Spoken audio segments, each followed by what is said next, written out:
Hi, this is Ravi Narayan, mentor at MentorSquare. In building an enterprise, it's very important to focus on the people that come together to build the enterprise. And people, of course, play an important role throughout the life cycle of the enterprise. The very foundation of an enterprise is the promoter or the founding team. These people actually come together quite by chance or by design. But what is important is that they are thinking about the opportunity in the market the same way and have been wanting to go after that in a personal capacity, and therefore when they find other people wanting to do the same, they feel very energized to go after it together. What is also a good thing to have in a founding team is that they also bring in complementing experiences and perspectives, because if there is somebody who comes from a technology background, somebody that comes from a business development background, somebody from an operations background, obviously, even though they come from the same space, the same kind of responsibility, and a similar sense of purpose, their skill sets are from different areas. So they can develop, fine-tune, and execute the business idea that they're working on. Important that there is great chemistry in the leadership team, there is a shared experience, and these people, because of the fact that they are fired up about the opportunity, have a great appetite for risk. And they also have to understand that this is an enterprise where they are the founders and that the buck stops with them. Having put a founding team together, brought the enterprise to a certain point, the next layer around the founding team are the early team members.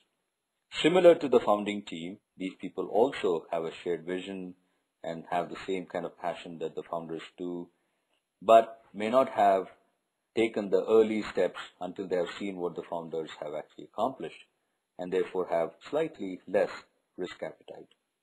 But just like the founding team, they're ready to make some short-term sacrifices so that there are long-term gains. These team members are actually bringing in much deeper expertise in the areas that they come from, as in deeper technology experience, deeper engineering experience, or deeper manufacturing experience than the founding members, because they actually are looking to build out that piece of the enterprise from their experiences and their expertise a lot more deeply than the founding team members would. These people also have a great amount of expertise, a great amount of energy, very flexible, and therefore are able to move the enterprise very, very fast and enjoy this drive, enjoy this journey. Early team members are people who actually would view themselves as part of the solution rather than pointing out problems that are being faced by the enterprise. Say, why don't we take this thing on and find a way to solve it? It's also important that the team members, the early team members, look upon themselves as being part of the solution. So rather than pointing out certain problems in the enterprise or outside the enterprise, they actually take this thing on as a challenge and become part of the solution, go about solving the problem. So where do you find these early team members or founders? You actually find them in the ecosystem that you've been operating in for a long time. They are in the same space. They have been either ex-colleagues, collaborators, vendors, or customers.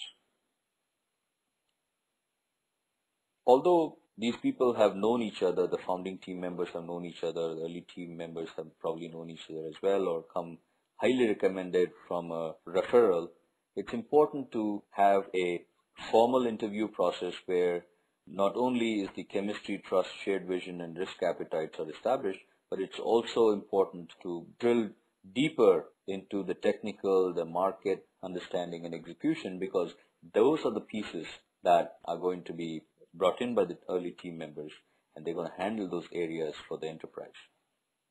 Although it is very early in the life cycle of the enterprise, it's very important to have compensation structured, commensurate, or in tandem with the enterprise growth. So it's important to break down the compensation into a fixed, variable, and maybe a stock or stock option.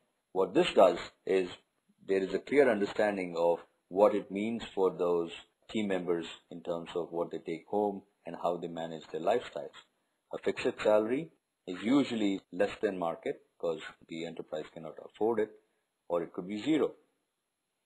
But it does increase with time with the growth of the enterprise. The variable salary is usually compensating for or even providing an upside to the fixed salary, but that is connected to the success of the enterprise and based on reaching certain milestones, which is very, very much in tandem with how the enterprise should be grown. And finally, there is the stock options. The stock options provides the ultimate upside for the risk that the founding team members and the early team members actually took on. Even though the early team is working very collaboratively, very closely, know each other extremely well, have great chemistry, it's always important to document and formalize how they are connected to the enterprise. What does it mean for them? What are their roles and responsibilities? Who do they report to? And how do they operate? So that this provides a certain structure, a certain skeleton upon which everything else can happen much more easily.